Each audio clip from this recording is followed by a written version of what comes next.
Hello, everybody. Thank you for having us. So I'm Vinnie Dunleavy. I'm one of the SVPs of Client Partnerships at NBCUniversal. I've been there 20 years, and in my current role, oversee all of our partnerships for consumer packaged goods, beverages, and alcohol. So very excited to have this conversation with Lena and Jonny today. So in terms of introductions, let's just go down the line. Lena, can you tell a little bit about your role at White Claw and what you're doing now? Perfect. Hey. Are we all here? Yeah. All right. Let's get some energy going. All right. My name is Lena Lewis. I'm head of Consumer Connections Hub for White Claw. What that means is paid media, influencers, PR, even retail marketing, where we're all connecting those dots with consumers. I've been here for about a year and a half, but I grew up in traditional CPG marketing, brands like Keebler Cookies and M&M's. So, been in the industry for a while. Hi, I'm Jonny. I'm the Global Chief Strategy Officer at VCCP, which is, thank you, which is, I think now currently the world's largest independent creative agency. I'm originally Irish, but I live in Connecticut via Tokyo and London. So I'm kind of a bit lost in terms of where I'm from, but we are the challenger agency for challenger brands, and we're very proud to be working with White Claw, which I think is probably the greatest challenger brand in operation today. Right. Well, so that's a great segue, and I think we're going to have a great conversation today about White Claw's journey and where they're going. But the hard seltzer category has exploded in the last few years, really, and on the backs of White Claw. So Absolutely. Can we talk a little bit about White Claw's original journey and sort of this idea of what happened to White Claw in pop culture, and how you guys as a company were able to harness that strategically to then grow it? Right on. So where we started, 2016, we started a seltzer, hard seltzer. Basically, we invented the category. And consumers were looking for an alternative to beer, something healthier, refreshing. Younger consumers are thinking more about what they consume and put in their bodies. And we were at the apex of that. Right in like 2019, we had an influencer kind of give us some love, and we went viral. And that started this trend of no laws when drinking White Claws. You guys may have heard about that. And that really had people really embrace the brand. So I like to think about White Claw as like culture embraced us first, because we had the right product at the right time, but we really hit off and running because culture embraced us. And the journey we're on now, and I'll say it's a journey, is to your point, harnessing that. So some of that we can definitely sort of integrate into our brand ethos, but other things we have to be responsible how we manage it. But we're definitely on a journey of listening and continuing to build that relationship with consumers, because it definitely is at the foundation of the brand. So, Jonny, can you talk about that in terms of working with White Claw? Given what had happened to the brand, it's out there. How do you advise, take advantage of it creatively and go, okay, this is happening, culture is embracing us, where do we go? Yeah, totally. Well, I mean, just to describe what we mean by a challenger brand before we get into answering your question, I think a challenger brand is often misrepresented as just being like a plucky number two, like, a try-hard, scrappy challenger. That's not what we mean by it. A challenger for us is a brand whose ambitions wildly outstrip the resources it might have in front of it. It's a brand with purpose and on a mission. And White Claw has perhaps one of the most audacious of challenges or ambitions of any brand there's ever been, which is to kill beer. Right, and we will succeed when the beer market has been replaced by seltzer. And so the early years of White Claw was just spreading like wildfire by users in the community, as Lena described. But I think what we've been collectively on a journey to do is, considering our ultimate ambitions are so big, is to how do we transform this into a more high functioning. We don't want to become big and kind of cumbersome and broken like many of the 20th century brands and brewers, but at the same time we need to be a bit more organized and strategic and focused in order to grow our ambition. We've had a great first round. We've made serious inroads to the marketplace, but beer started to fight back. Yeah. So now collectively we're taking this kind of lightning in a bottle that we have with the original White Claw Summer and all that, and we're now turning that into long-term value creation for the business. Gotcha. So, the ambition to defeat beer is big. Yes. And when we think about the fragmented universe that we're all in for events, consumer engagement, just everybody's eyeballs, when we think about the key cultural moments that exist there in the world, how does that play into within the alcohol category, where it's a category that, especially live events, all of this stuff that's played a big part in historically with beer? How do you think about that approach of defeating beer in the category and how those cultural moments play into your strategy? What are you leaning into and what are you maybe leaning out of? Yeah, I think one of the things when we think about how we want to engage with our consumers, we're first starting with the notion of anti-beer. So what that means is if you see big beer doing it, we probably not going to do it. So that looks like instead of like an NFL and NBA sponsorship is more about music and fashion and water culture, where also our product is just more meaningful. So when you're at a music concert, and I know many of y'all drinking the White Claws, you are at a concert with your friends and you may have a long day. And so that White Claw keep you hydrated and it's very sessionable. So that makes much more sense in versus some other occasions. So we kind of sit there, and I think also those type of cultural moments allow for us to take that in real life experience and express some of it socially, which is also where our community is, where they expect us. So how can we take some of that experience and bring it online through our influencer creative and things like that? Gotcha. Yeah, and I think, when you're a challenger trying to grow the category, it suddenly becomes very visible just how entrenched the kind of existing culture is. So, I mean, I was just at a basketball game at Madison Square Garden the other week, and it just, when you look at it through the eyes of, a White Claw marketer, it's just amazing how much real estate beer owns in the universe. Like, they're literally everywhere. Like, alcohol, the incumbent world of alcohol owns every entertainment touch point there is in many ways. So we have to be very choiceful and focused about what we want to go and bet on. Yep. Because, we're a significant brand, but we're still, small compared to the establishment. So it's about picking our moments. And as Lena said, picking the places where we can resonate the most. And then we have outsized impact. So given we're taking over big beer, and big beer happens to be everywhere, right? Yeah. Most traditional CPGs, when we see in the marketplace, they've been around for a long time. Dare I say, they don't move as quick as they would like to in the speed of pop culture and showing up in the right places. How do you think about it at White Claw, the culture of White Claw? How would you describe it and what has allowed you guys to be able to show up and take advantage of it? And then, Jonny, I'd love to know, what does that impact mean for you as an agency partner? How do you support Lena and that org in the right way? I would say one of the hallmarks of my experience at Mark Anthony, because I've worked at other big CPGs, large companies, 100-year-old brands, is the speed in which we work. And what you need to make that happen is a lot of trust, great collaboration, and create the environment where there's the ability to have agility. So set planning processes, and yes, we need to plan, don't get me wrong, because we have retailers, but we got to leave a little bit of room to be agile and to react to culture. And so that is both the blessing and the curse, because that is intense, and not everybody can understand that, and not everybody can thrive in that environment. But when you can harness that, I think you're at your best, right? We're meeting consumers where they are. We're delighting our retailers because we're always bringing new information. And honestly, from just an employee, I have a lot of fun. I mean, it's stressful, but I have a lot of fun because you're working with people to create something new and different. Is there a tip you can give people in terms of allowing people to move quickly? Is there something coming from being at those traditional 100-year-old brands where you're they needed to move slow and very precise? Yeah. Is there something that you've changed in the way you operate that allows you, what could people take away if they want to be more nimble at work? Oh yeah. So this is when I recruit new people into Mark Anthony. I was hey, first 3 months, just get to know people and learn. And what you have to figure out is how to maneuver in all of this. And you're never going to have all the information you need.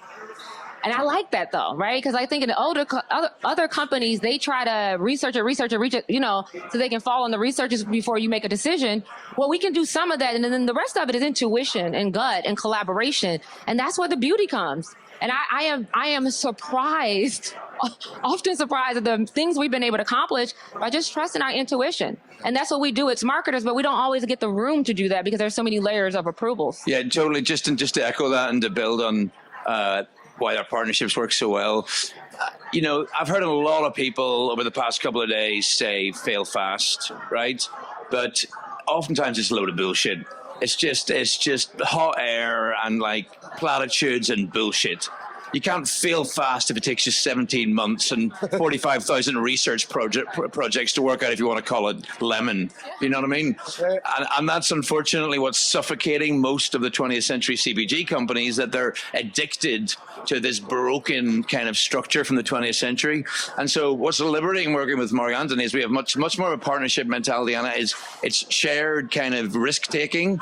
Based upon information. We're not just going out there just wildly making things up, but we're not suffocating ourselves with the kind of level of bureaucratic like insight mining that I think has been the death of so many of the great CPG companies of the 20th century. Do you feel that for both of you in your organizations, that means you give your employees permission to sort of make a mistake or bring that bad idea? Because that's where I feel like people sit there and go, I want to move quickly, but I also don't want to be judged if I don't make the right decision. And how much does that play into having leaders that report to you feeling empowered? So two things. I think internally, one of the things that I say is like, as long as you can defend that decision and you can give me rationale, it's probably a good decision. Don't come in my office just with a reckless idea and you have nothing supporting it. Like, give me some rationale, take me through your thinking, and then, okay, we'll be willing to try it. And most times we're willing to try something. On the agency side, I think the partnership works because like sometimes I don't even understand the brief totally. And I'll go to my partner in crime, Jordan, there's like, okay, listen, and we'll just get on the phone and just talk it out. And then she'll like, got it. And then she'll type it up. I'm like, that's what I was trying to say. And like, I don't know that I had a relationship like that with a lot of my agencies before. It's so, and I feel okay letting it be a little undone. And I think before I was pressured to be perfect, and that ain't it. I want to be fast, nimble, and smart. But to do that, I got to trust and have collaboration. Yeah, and I think that's absolutely right. And I think, at the end of the day, you also got to have some humility when you work on a brand like White Club, because as Lena was describing, it was effectively blown up by consumers, the community first and foremost, which as a marketer puts you in your place to a certain extent, because it makes you realize that the next boom or cultural moment for the brand may well be something that you create or you suggest, or it may be something that happens organically, and you've got to be ready to get up and move with it. And this idea that somehow you can control, confine, and engineer culture to only be like what you want it to be, I think is very outmoded thinking and not the way that modern marketers should be. Gotcha. So now thinking about, we're attacking beer, we're taking it over. It's one thing to think about that in just the US or just within a region, and then staying true to the brand. How do you, when you think about both working globally, locally, and even regions within the US, how do you think about your marketing strategy and being consistent to the nature of what White Claw is, but yet also addressing the needs of the different local or region or even globally, what that message is? Yeah, so we definitely have a global footprint. UK and Dublin are some of our top markets. And so working with a global agency like VCCP, we're able to work together to ladder up to big global insights and dig sites. That's how we kind of orchestrate the big ship. But then when I think about regional marketing, we do a lot of listening to figure out where is the partnership opportunity. So take our music program. For instance, we sponsor over 200 festivals. We're kicking off for Coachella next month. Wow, it's April. It's wild. And then we do regional music partnerships, because Coachella, for the masses, yes, but that's still on the West Coast. What's happening in Florida that we need to do, and how can we take the notion of that big cultural strategy and take it down to a local market? So I think it goes up and down and kind of across, but it starts with like a universal insights and some kind of framework and a little bit of freedom in the framework. And just on the global thing, I think as you're mentioning the sort of competition with beer, I mean, in many ways, beer is like something like a religion in terms of the role it plays in a lot of cultures. And there's certain markets, particularly in Europe, where beer is so entrenched. It is literally, it is like, the Catholic Church in Italy, I mean, it is so deeply entrenched in the culture that, we have to be respectful, and it's going to take a little bit longer for us to sort of find our way of positioning and finding a role in those cultures. So it's important that we have a unifying global strategy that we deploy everywhere, but then we very much have to go market by market. And then within that, community by community. A massive opportunity for us in the UK, for example, is people of color, because they're the people we're not really sold in pubs, for example, in the UK, and it's communities of color that don't feel comfortable in pubs in the UK. So therefore, there's this nice kind of synergy between where we're available, underserved communities, and then that gives us a strategy to execute against. Excellent. So now thinking about the young adult who blew White Claw up originally, came out, that's where the trend started. But given young Americans now have a lot of choices, often start the trends, are some of the most picky of consumers out there.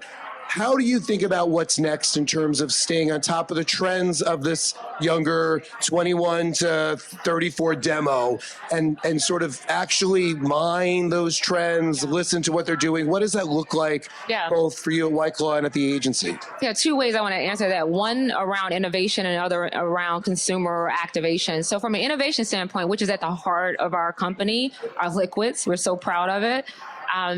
Is around understanding consumer trends. So right now, Gen Zs, they are sort of pushing back on the drinking culture. They want to kind of phase out when they want to drink, or maybe they're taking a month off, right? So they kind of want to pace. That's a trend. So we just recently launched White Claw Zero, which is a non-alc beverage, right? So you can still be hanging out with your friends. You got the White Claw can, but it's a delicious non-alcoholic beverage. That's just an example of us listening to trends and moving forward and making sure that White Claw could be your drink of choice across all of your occasions. We also have a vodka, and that vodka you can spike, if you will, with your White Claw, and that also came out of consumer behavior. It's called a Super Claw. So those are just ways that we're listening to the consumer and bringing out new products. From an activation standpoint, our community loves us, and we love our community. And so we're always listening. A great example of that is that we had women or men, whomever, you can crack your nail opening a White Claw. So we did a partnership with Nails Inc. and we developed this campaign around your nails and White claws, but also this can opener so you don't have to break your nail, right? Those are all things that started from consumer trends, right? And us taking that and running with it. Yeah, and I think from a people standpoint, I think it's important to find people on your team who actually come from the cultures and communities that you're trying to communicate with. I think far too much marketing looks at the consumer almost like a lab rat, and you sort of you just study them and you dissect them and you try and find the button in their brain to press to make them buy more stuff, and it's a very patronizing and corrupt way of looking at the world, I think. So we try and hire people that live and breathe the culture that we're trying to sell White Claw to, and so we have insights that come natively from the team as opposed to always having to sort of engineer them from the outside. To that point, is that sort of this idea that it's one thing to scan social media to see what they're saying, it's another thing to sort of have your people be participating in it as part of that community to really listen? Because I think the question is, what is listening on a day-to-day really look like and feel like when somebody's at their job, right? Is it the distributors giving you feedback? Is it the events at Coachella, or you're there and you just have a crew watching how people are carrying the product? I think it's a combination of all those things. So we culminated our music event last year at Art Basel, and this part of our music program was focused on communities of color, so Black and Hispanic emerging artists. And our thought about that type of engagement is it's a value exchange. So we don't just want to go sponsor all the music festivals and all of that. We want to work with artists who can use the support. And one of the artists, she walked to me with tears in her eyes about how meaningful it was to work with White Claw. I can't express that. That's the stuff that I take back into the office, or some of the people, the energy that was there, the vibration of people connecting. That's the stuff that I take. You gotta you feel that intangibly, and I take those things back to the office. So it's not just the listening, it's the experience of the brand and listening to our consumers and what they're reacting to, in addition to our distributors and our regional marketing team. So I work at a media company and we sell advertising. So before I said we want to pivot to the things you want to spend your money on. And given as a challenger brand, we know those pockets aren't endless and you have to make really tough decisions. And I think more than ever in the last few years, media is completely fragmented. Consumers are out there. Some people are watching TV on their phones, on all different ways. What have you done, or what have you seen in the last year or two in terms of the way your paid media strategy has really changed? What do you feel like you're leaning into and leaning out of, especially within the alcohol category? What's working in terms of how you're seeing those trends?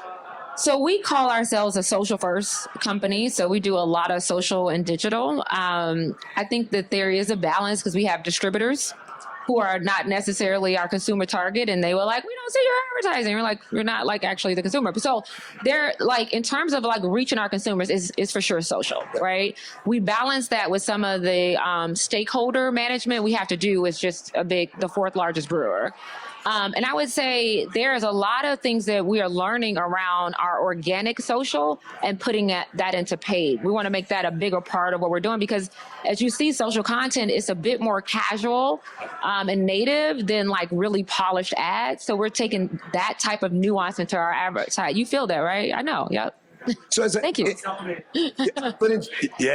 Well, see, in social though, you need to move fast, and in a highly regulated or regulated category, you talked earlier about the need to be agile. Can you talk a little bit about going into what your social strategy is, both organic and paid, and how you sort of have to bring that idea together of you have to probably have some lawyers on standby to make sure you could do it. Oh, Joetta. Right? Like, you got to make sure you're only talking 21 plus. Where are you? But how does that how does that affect what your strategy is and what you're doing organically and in paid? I would say so I have a social team, I have VCCP who manages my social, and I have legal.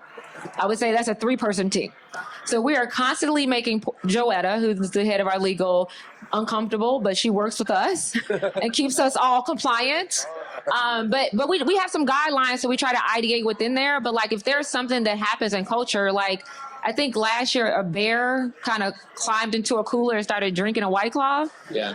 That happened, blew up on social. We had to say something. But it was like 48 hours of chaos to get that approval and what was appropriate, what's the size of the thing that we're going to send, who we send it to. But that's the fun part, right? And like that's why we're listening for those moments to kind of pounce on them. Yeah.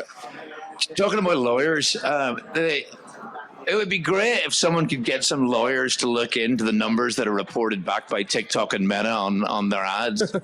Certainly, as the creative agency partner, we see an awful lot of numbers about impressions and engagement on ads when we know full right that most ads are skipped within the first second most of the time.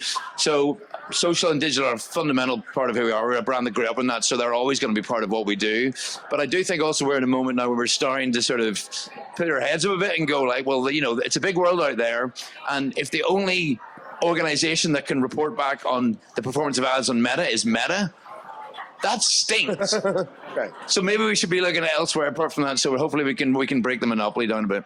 Well, and so going deeper into with your influencers, knowing that in the beginning of White Claw's journey, it was sort of started by, and I think that organic hype it's hard to generate that. And I think every brand sort of chases how do you create organic buzz. How do you think about that today in terms of do you look to systemically or secretly create some of that organic buzz, or are you just trying to only mine it and take advantage of it, right? Like, how do you try to create the viral moment, which is what I think a lot of people are chasing out there? Yeah, I mean, I don't know that we're saying, oh, we're briefing it to be a viral moment. I don't know if that's an effective brief, but like if it does go viral, I'm definitely open to that and maybe putting some paid against it. So I think we try to go to the moments that make the most sense for the brand, and then we chase that more than we chase the virality of it. Now, we are thinking about how relevant and sticky the message is, so we're doing that. And so we think about influencers as paid influencers, but also earned influencers, where you send them something really cool that, you know, we always say that if White Claw made it, someone should want to sell it because it should feel premium. It should feel cool. It should feel unexpected. And just so happens because we do those things, people talk about it, right? So that feels a little bit more authentic than like, oh, I'm chasing a viral moment. I don't know if that's what we're trying to do, but that's what happens because of the thought that we put into the thing that we send out or engage with. Yeah, and I think, you know, we're operating in a world today where I would say that there's certain brands that are based purely on a viral like kind of formula. take, for example, a brand like Prime, you know, the sports hydration drink, and Prime in many ways is the brand equivalent of a factory farmed antibiotic stuffed chicken. You know, it's fattened up. Yeah, it's fattened up. It's hyped. Yeah, it looks like it's going to be a thing, but it's going to die bloody fast because actually it's a mutant. So we're not trying to launch a mutant brand here. We're trying to build something for the long term. So it is a mutant that has a lot of 9 and 10-year-old boys in our town running out and targeting gas stations. Prime. Like, what is this? Yeah. Wild. Yeah. So we think about then what's next for White Claw. And we're all sitting here today. What can we both talk a little about? What if there's a secret product that we may be able to enjoy shortly or sometime in the next year? But what's next from a product, and what's next from just where you guys are excited about the marketing and how you're going to take advantage of all these media strategies to do something fun? So in terms of product, again, at our core, we really believe in our liquids. We're always listening to consumers. So you can see some very special things coming out that might put us in the world of tequila. That's what I would say. Whatever we have, it tastes great. So y'all gonna want to try it.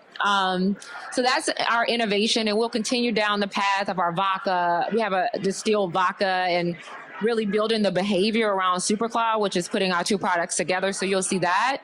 In terms of like activation, we're really obsessed right now with building communities. In the value exchange. So we're really thinking about every touch point and how are we creating more value? How do we surprise and delight certain consumers that are really deeply engaged with us? So that I don't totally know how that's going to come to life yet, but that's definitely something we're really obsessed about right now. And can I just put a second shout out for White Claw Zero? I think it takes some nerve to launch a zero hard seltzer because, of course, everyone's going to go, well, isn't that just a bloody seltzer? But that's understandable. But actually, it's really quite a radical product because if you think about it, non-alcohol beer is fine, but like after a couple, because there's no alcohol in it, you realize that it's kind of gross and you can't drink anymore. Whereas White Claw Zero is actually a seltzer you can have 6, 7 of an evening and then feel great and then feel great the day after. And so I think it's a really important innovation because we see in our data, like the amount of kids that are super sober curious, that are seriously changing up the amount of alcohol that they drink and when they drink it. It's like, it's not only a great business opportunity, but I think it's a really responsible product to be pushing so that we're living to our ethics of trying to be more responsible, trying to encourage healthy behaviors, and we're really excited about that. That's fantastic. Well, we're almost out of time. This has been fantastic. Thank you for the two of you, but I'd love to see if there's anybody who has any questions for one of these guys. I see a hand up in the back. Question for Lena. How soon do we see a Taco Bell White Claw integration for a Baja Blast flavor? Did you say Taco Bell? Yeah. So start your night with White Claw, finish at a Taco Bell with a Baja Blast. You know, I think that is a collab right there. A collab. I like how you Right say there. that. That is definitely something to discuss. I love it. Well, thank you guys so much. Thank you, Red Innovators. It's been great.